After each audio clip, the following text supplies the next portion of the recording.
Hello, everyone. Thank you for joining us for Wits and Brains. Today, we're kind of getting a little serious.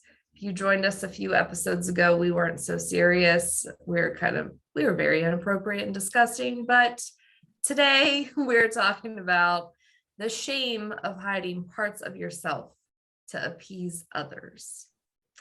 So, Catherine, tell us how you feel about that. That's how you feel. I'll tell you how I feel. It makes me sad. It makes me sad because I hate to admit that I see this a lot, especially in my executive coaching hat. When I'm wearing that hat, I see it a lot. I find that people that maybe have a group. Last time we talked about supporting. So let's say maybe they have a group, and let's say my client hires me and they start growing and their business starts expanding and there's growth. And a lot of times they'll feel guilty. Now they hire me for that reason. But a lot of times they'll feel guilty because that group I was just talking about, they almost latch on to each other. And it's like we either grow as a group or we're going to all stick together. And I mean, I don't owe the group anything. They're not hiring me. They're not paying my bills. I don't owe them anything. I owe my clients something. And it's always up. We're always going up. So a lot of people will douse themselves. They will downplay what they're accomplishing. They will douse themselves and hide their success. So I think it's important that we talk about it. We've had a really good time and we're gonna have a great time next time too. But I think this one is a serious one because I think people douse themselves too often for other people. Yeah, I agree. Yeah. So what I'm understanding you say is that people are basically undermining their brilliance. Yeah. And their successes because they feel like that takes them out of the norm of the group that they're associated with. Exactly. Exactly. I see it in couples when they're trying to have a business together. Maybe one shines and maybe one doesn't. And honestly, I mean, when you're setting up a business, you have a plan, but you don't know what tomorrow brings. So maybe someone in that couple or in that group has a skill that last week wasn't important, but today is like the big, fireworks. So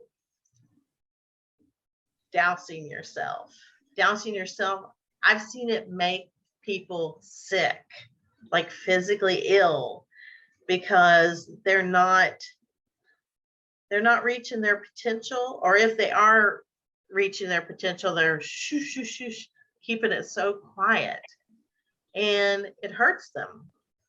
So what do you think is the reason behind people doing that? They feel guilty. They feel so guilty about this is so intense and serious because I actually have a couple people in mind as I'm saying this. They feel so guilty about their success. They feel bad that maybe they're equal at one time is sometimes doing worse. And then they're like shining. They're coming out and saying to the world, look at my business. And I don't have a lazy client. I don't have one lazy client. Thank you, God, not one. So everyone that gets something, they deserve it. They've put in the hard work, every single dang one. And I just want to say, do not doubt yourself. Do not cover it up. Be that person that attains that goal that you've probably set. you set these goals, you're reaching them. I'm saying, like, I want to hug you and say, go ahead. And then sometimes when I say go ahead, they do go ahead. Well, they always go ahead. And the people that I was just talking about, that group, or those people that want to hold them down, they leave them. Mm-hmm. They dump you. Yeah. They dump you, and it feels awful. It feels so yucky, especially if you expected them to support you. And it feels so gross, and you feel so alone, which sometimes leadership, you are alone. Small business people, oh my gosh, we have so much alone time in our world. And so I just, don't douse yourself. It's going to be okay, baby. It's going to be okay. Find a person like me, or find a person like Casey to say, it's going to be okay. We got your marketing. We got your business, whatever it is. It's going to be okay. And do not hold back just because the other guy wants you to. Yeah. So have you ever experienced anything like that? I have, where I'm doing something, but someone else doesn't want to do it. Yeah. So yeah, gosh, there's so many things. So for one, this is kind of like my sweet spot. It's where I become a big nerd. Yeah. Okay. So for me, I love understanding like the brain and the whole, like, changing the way you think and neuroplasticity and just the generational trauma and like all of those things. I absolutely love learning about it. So when you said guilt, I wholeheartedly agree with you. And at the same time, I feel like guilt is a byproduct of what is actually deeper with them. And when, you're feeling guilty, in my experience and my studying, it's because of a lack of self-worth. So I would challenge. Preach, preach, preach. Because someone needs to hear this so bad today, Casey. Agreed. And I would welcome anyone to look at themselves and think of, okay, what makes me feel like I don't deserve this? Has someone looked at me, like I've had people in my family, oh, you need to do the 7 to 3, 8 to 4, 9 to 5 government job, have a pension, have the benefits, blah, blah, blah. And I'm like, have you met me before? Like, are you kidding? I've had the generational stuff that's happened in my family where there's so much bondage and chains and everything. And you're like, okay, like what's going on? And a lot of times we don't realize that we carry all that weight with us. And especially as a business owner, when you're trying to lead and you're like, what in the hell is happening? Where I feel like I'm taking 2 steps forward and then I'm taking 3 back, or whatever the case might be. And for me, that was the case, I would say in 2019, but more in my personal life. And obviously we as individuals show up in our business. So for me, I had to look at my behaviors and how I was mimicking the things that I had been shown and, taught and that were passed down from all of the people that were a part of me growing up, and look at that and say, okay, it stops here because I understand that this isn't healthy. I understand that this no longer serves me. I understand that survival mode is not what I'm meant to be in. It got me to where I am. However, it's not going to get me to where I need to be. So why do I feel like I need to stay in scarcity? And why do I feel like I don't deserve this? And when I found the answer to those questions, that's when life started to blossom for me. And hence why I have a lotus tattoo on my wrist, because when you come out of the muck or the mucky water, you bloom. Yeah. And that's to me what it's all about. So if you are not feeling like you're belonging in the group, keep going. Don't stop. You will find your people that have either come through that or are at the place that you have grown into. Don't let the negativity, don't let the crabs in the basket pull you down, and just keep going. Hone in, stay focused, keep your eye on the prize, know your purpose, stay true to your values, stay true to your self-worth. Don't bend to appease someone else. Yeah. And oh God, I could literally go on and on for hours, because it's what I've been studying since 2019. Yes, because this is how we grow. We Yeah. study things like that and we grow. The people that allow the group to control where you go, I promise you're not going anywhere. Yeah. Because that group is so damn determined that the group stays together. And you know what? Unleash yourself. Yeah. And sometimes people don't even realize that they're doing it. Yeah. Yeah. And then there are other people who just don't want you to outshine them, and guess what? Neither of those people are any of your business. You take care of yourself, and they'll either stay where they are, or they'll realize one day and they'll take their own journey to becoming better. But worry about yourself, and don't undermine yourself. Don't dull your shine. Don't do any of that. Not dull your shine. This brings to mind the importance of boundaries. Because first of all, the geek part of me has to say, according to science, if you do not set boundaries, you will not reach a goal. Period. There is no way around it. I don't care if the goal is a weight loss. I don't care if the goal is a business. I don't care if the goal is, hey, I want to tap dance by the end of the year. Whatever it is, you have to set boundaries with every single goal you have. Mm-hmm. That those boundaries include that group we're talking about that's trying to hold you back. They need to be on the other side of that line, because you have something to do and it's important. And it's like, it makes you sick if you don't do it. If you don't reach those goals, you get sick.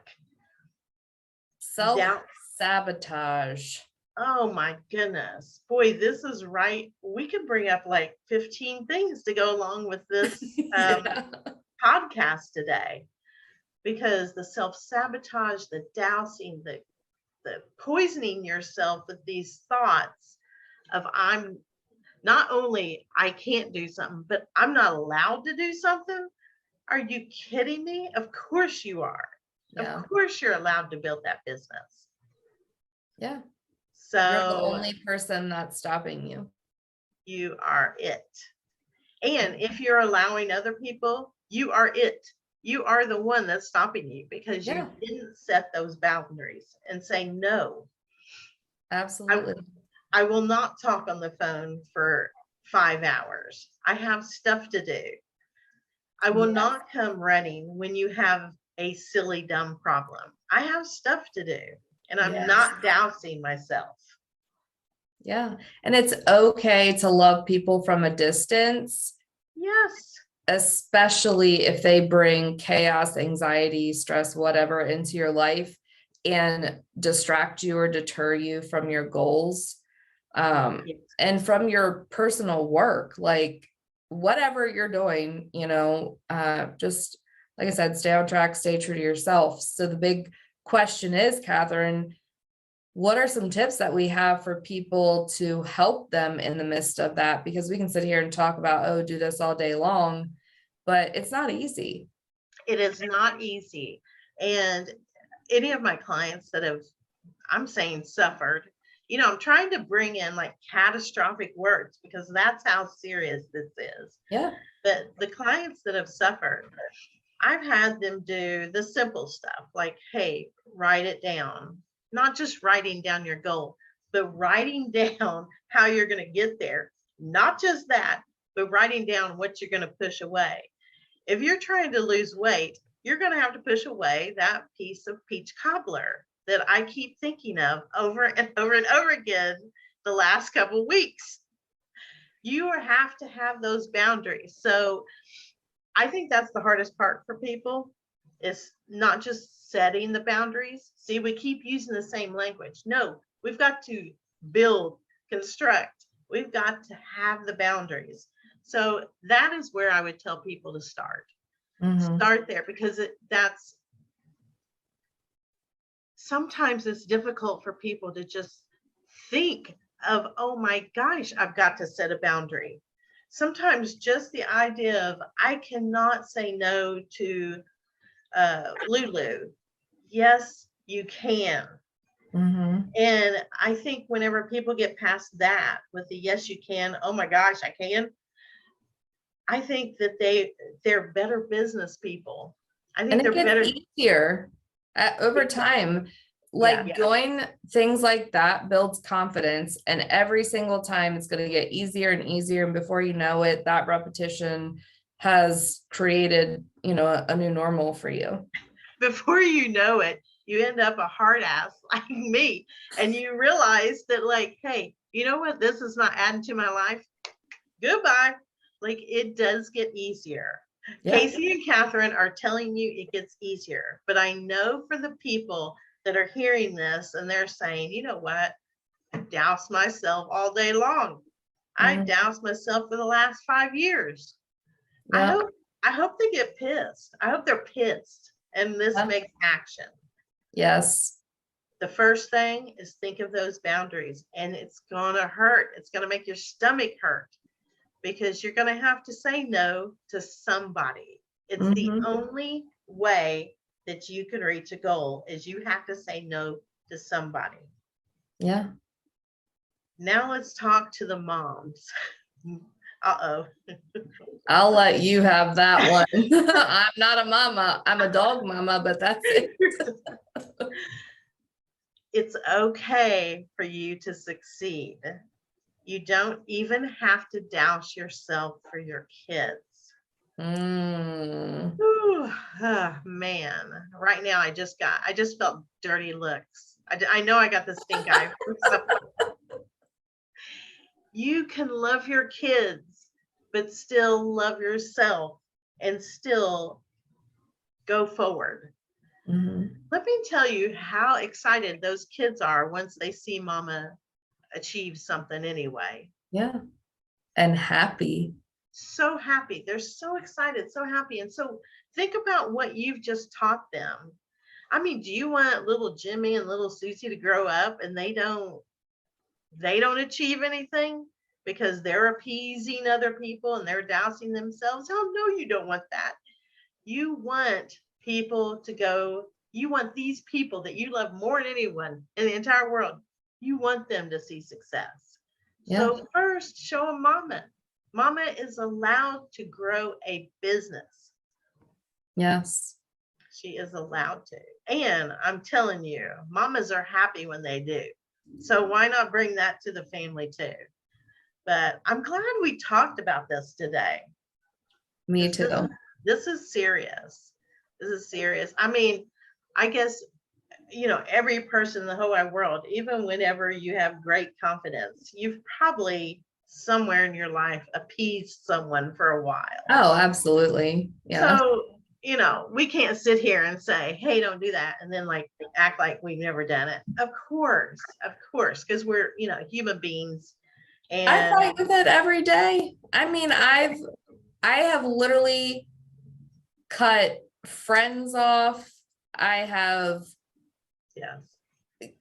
I've done so many things. I don't associate with a lot of family members for the simple fact that we're just not on an even similar path. Like we don't, Right. so I'm sure you've heard like successful people talk about ideas, not people. I can't tell you how many times I will go into a room and I'm just like, I don't want to hear that. Or someone be like, hey, you haven't been around. I'm like, all you do is talk about drama or people or whatever. I don't have time for that. Like, there's a lot going on in this head of mine, and I do not have the space for that. Hey, our followers have seen parts of what's in our head, and they're I'm scary. sorry. Yeah. I love that you talk about that. One of the things that I will work with sometimes is trying to douse, trying to stop gossip in the workplace. And it doesn't have to be like 10,000 workers. I'm saying you have 2 workers and the gossip can destroy. So, Yep. I don't want to get off on a tangent or anything, but I'm so glad that we talked about this, because this right here, this podcast could possibly have saved someone's life, their health, and their business and their relationships. Yeah, absolutely. And so I'm proud of today. Yes, me too. So, speaking of getting up and just going and not letting those people hold you back, next week we're going to talk about slapping on that dang lip gloss and going. So, stay tuned to see what that's all about. And thank you for joining us today. And we will see you next week.